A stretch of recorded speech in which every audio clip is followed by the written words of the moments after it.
안녕하세요. 심리상담사 열정의 알유심정, 알아두면 유용한 심리학 정보.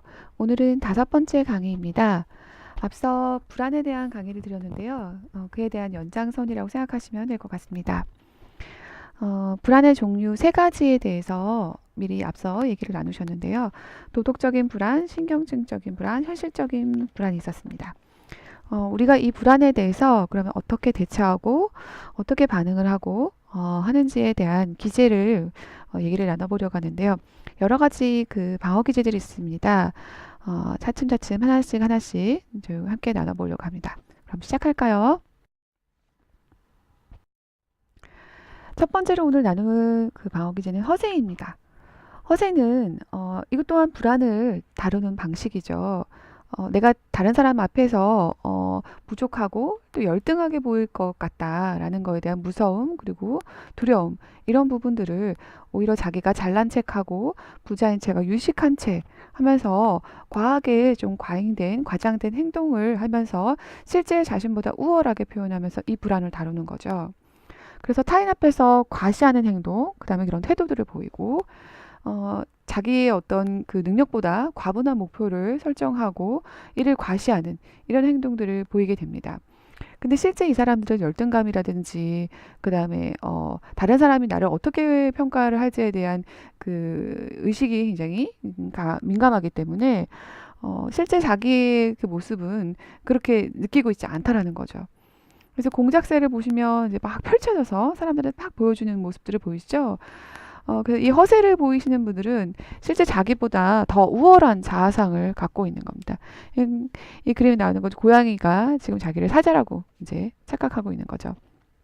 그래서 실제 자기가 가지고 있는 능력보다 더 과하게 표현을 하고 실제 자기가 가지고 있는 자신에 대한 어떤 생각보다 훨씬 더 자기를 더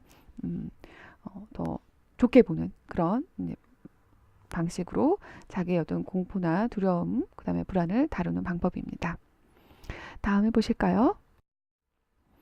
네, 퇴행입니다.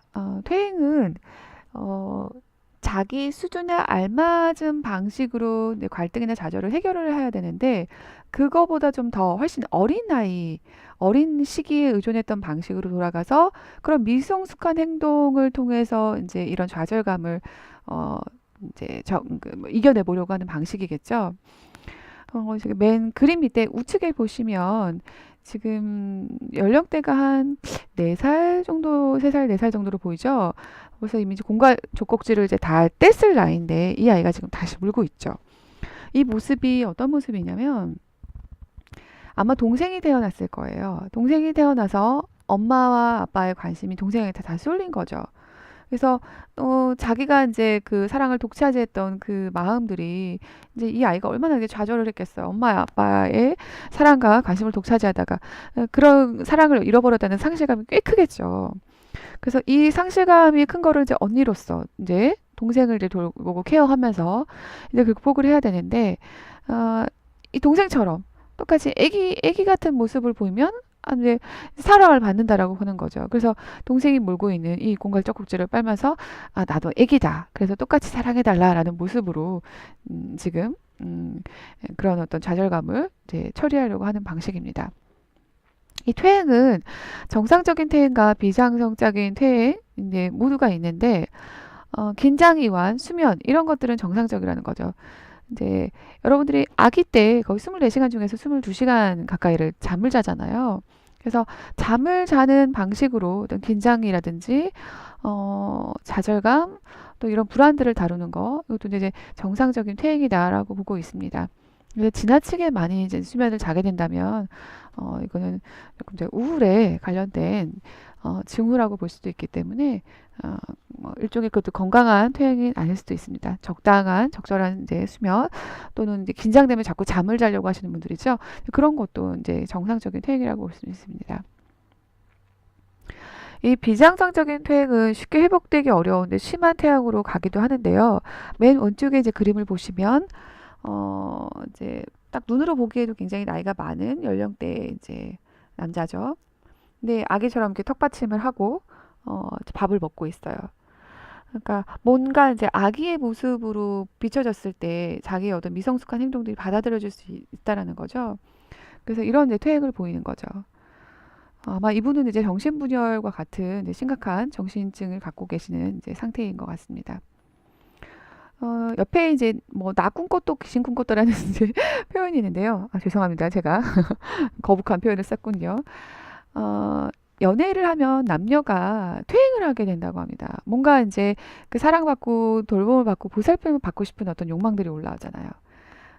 성숙한 어른으로서의 이제 사랑도 분명히 존재하지만, 내가 연인에게 조금 더 돌봄이나 케어나 사랑을 받고 싶어 하는 욕망들이 어린아이의 어떤 행동들로 돌아가서 그런 미성숙한 행동, 뭐 미성숙하다고 보기는 어렵지만 어린아이의 했던 그 모습으로 돌아가서 조금 더 이렇게 보살핌과 사랑을 받고 싶다라는 욕망들이 표현이 되는 거죠.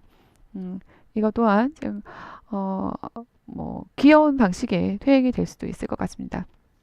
예전에 한번 예능 프로그램을 봤었는데 여자분이 이렇게 혀를 꼬면서 귀여운 방식으로 애교를 떨었을 때 과연 남자가 그것들을 들어주느냐라는 어떤 실험을 했었어요.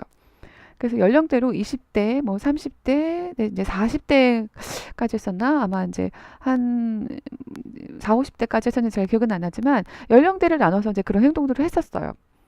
여러분이 생각했을 때 그 실험이 어떻게 됐을 것 같으세요?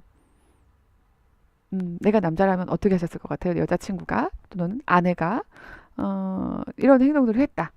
어떻게 하실 것 같으세요? 네, 실험은 사실 모든 연령대에서 남자분들이 다 그 부탁을 여자분들의 요청을 수락했습니다. 여자들이 이제 오빠 막 이렇게 하면서 애교를 떨면서 막 뭔가를 부탁하죠. 그랬을 때 남자들이 대부분 거절하지 못했다라는 거예요. 연령대가 꽤 높으셨던 4, 50대 아마 그 부부도 남편분께서 이거 왜 이래 징그럽게 막 이렇게 하시면서도 결국은 수락을 하고 그 부탁을 들어주셨어요. 그래서 이런 귀여운 퇴행도 있지만 굉장히 불가피하게 실제 자기 나이보다 훨씬 더 어려운 병리적인 방법으로 하는 방법도 네, 퇴행도 있을 수 있다라는 겁니다. 네, 오늘은 여기까지 마무리하고요. 예, 또 다른 강의로 찾아뵙겠습니다. 여러분 행복하세요.